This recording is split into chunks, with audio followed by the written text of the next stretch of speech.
Good day po.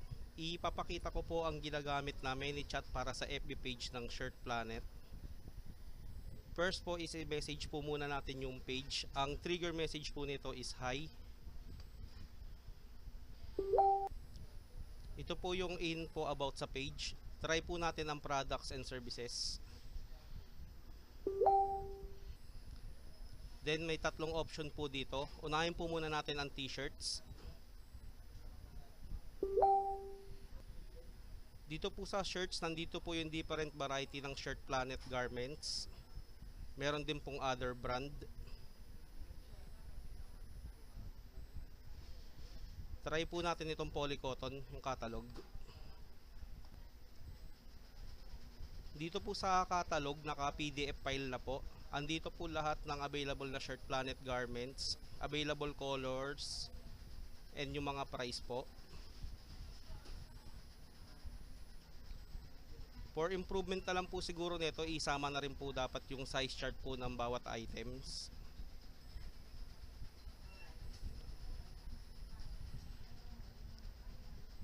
Next po natin yung DTF printing.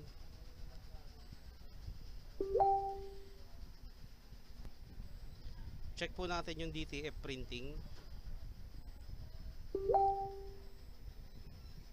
Andito na po bale yung pricing natin per meter po ng DTF. Check naman po natin tong print and cut services. Dito naman po halos same lang din po siya ng pricing sa regular DTF print.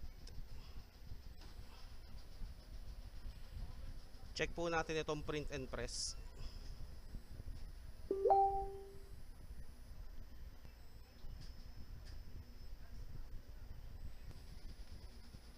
Sa print and press, same lang din po yung lumabas na pricing, naka per meter.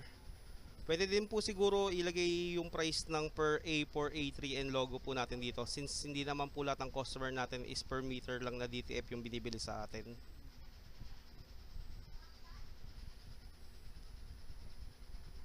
Check naman po natin yung contact info ng Shirt Planet. Dito po, check po natin sa branches.